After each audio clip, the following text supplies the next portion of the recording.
All right. So, excellent. So we've done news. We've done a bit of insight and rant. Let's do some questions, Corey. Now, Cool. do you have Ooh, any yes. questions? All right. You got some? I got a few. These are the leftovers from last week. Let's turn some. I'm actually just going to get some right now.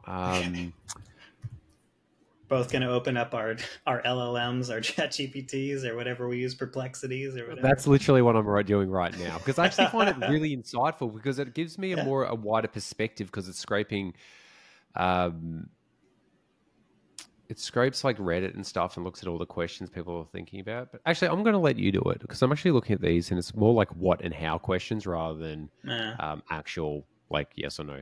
Well, there's also ChatGPT. They're speculating within the next couple of weeks that their Strawberry model is coming out. And what's really cool about this, Michael, is it is going to be it's going to be a reasoning engine model. So instead of it just answering your question right away, like we see now, it's actually going to quote unquote think about the answer before it responds. How cool is that? Good. Yes. Good. I feel like Perplexity does that because it actually references where it pulls the information from. So I get that sentiment, but I don't really like. I have a subscription. I doubt it. They spent billions on this model. I don't think that company has that kind of funding. I could be wrong, really? but yeah. I find Perplexity actually much better, by the way. Just like I find that the answers are better, they're more human, and every time you ask it something, it actually references where it got the information from. So I'm like, well, at least it's pulling it from different sources, not like with ChatGPT. I'm like, where the hell is it? What is your source? Like, you can ask it, but yeah.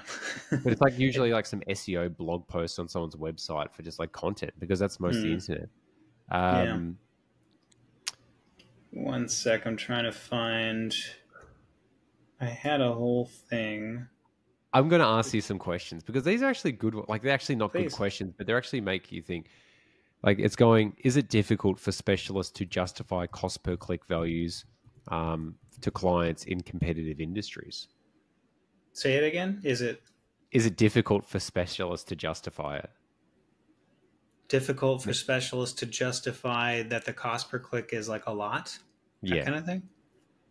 Is it difficult to, that's a weird question. Is it difficult I know it's a weird question. What I'm thinking, because I know this, it's like I've got clients in the past who it's like they've got a high ticket product in a highly competitive industry and they're like, I don't want to spend this much on a click. And it's like, oh, yeah. Well, that, it is difficult because you got to tell them like the reality of this, but then you're also being almost blamed for that. It's like, why can't you get it? Not that they're blaming you, but they're going, no, I need it to be cheaper. It's like, well, this isn't Magic Land.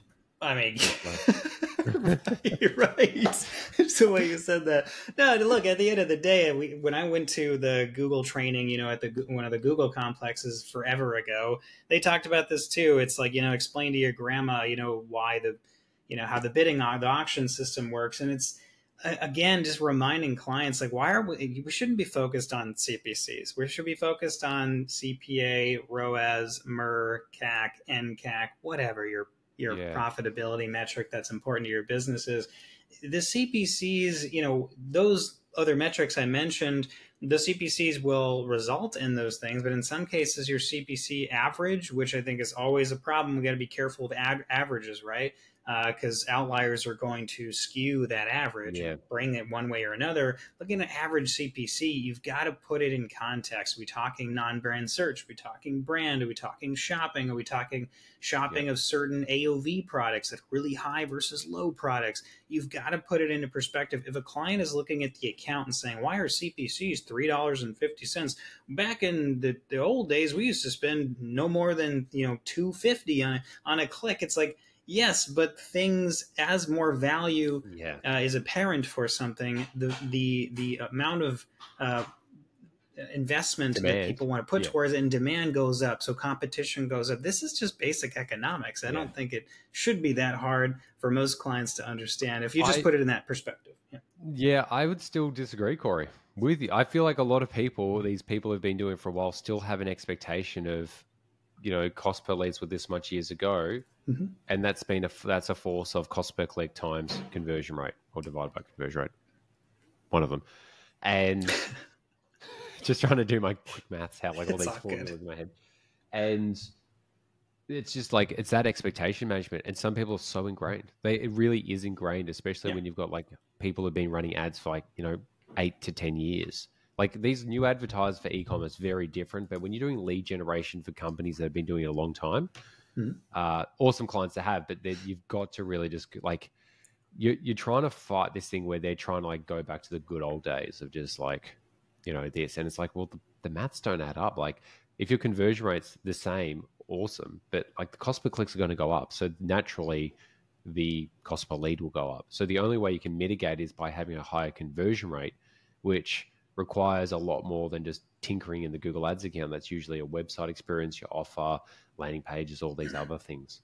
Yeah. Um, I just think CPCs are a diagnostic metric, right?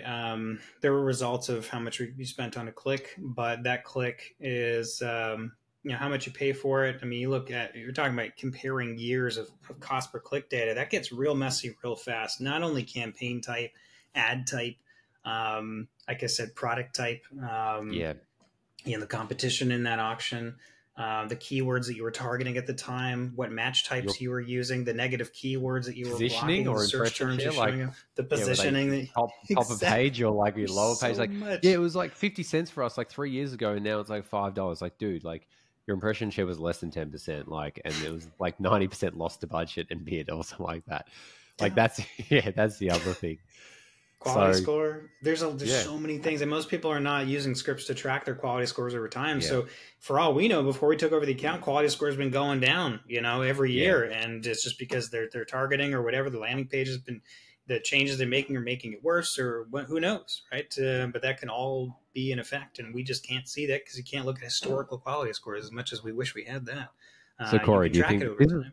I reckon this was actually a good question by me trying to this Perplexity. justify costs, because it is quite complex. Like there is a complexity to it. It's not just like, it's expensive or it's not. It's like there are so many layers towards it, and then their expectation of why it should be cheaper. It's always, they don't go, oh, why isn't it more expensive? It's always like, why isn't it cheaper? There's so much historical context towards that for them, their business, what their experiences with ads, them not understanding the industry, the competitive of the nature. Like there are so many things there. So Yeah. Hey, I wish gas prices were what they were in in the 90s or yeah, something, man, right? during But they're COVID, not. 80 cents. Woo! There you go. Supply and demand. To learn a little basic Yeah, economics, guys. Yeah. yeah. So that was my one question. I'm not going to ask any Okay. more because that will take up like the rest of the episode. And we've got about, a few minutes left. Corey, Oh let's wow. go through some of yours. Can you find them, or is it? Oh, I got him. I got him. Okay, Yeah, so let me sweet. find a good one here because we gotta follow that one. How about when targeting new markets or languages? Simply translating your current ad copy into the local language is enough. Would you say that that's okay most of the time, or do you think I would say there's all of the time, especially in highly regulated industries like finance and medical, it's perfect just to put into Google Translate. okay? Not. Okay. Definitely not. You need to make sure that it makes sense and it's being translated properly. Now, I'll just say this. I've never done that before. Actually, we've had one client that was in South America, but we got them to do all the copy. It's like, you need to make sure like grammatically it makes sense and just like, it just makes sense. And also you're not saying anything too wild. Like most Yeah. industries, you can just say things in ads, but if you're in a sensitive industry, phrasing things wrong or like not having a negation word or like, having something like not this or that thing could be horrible.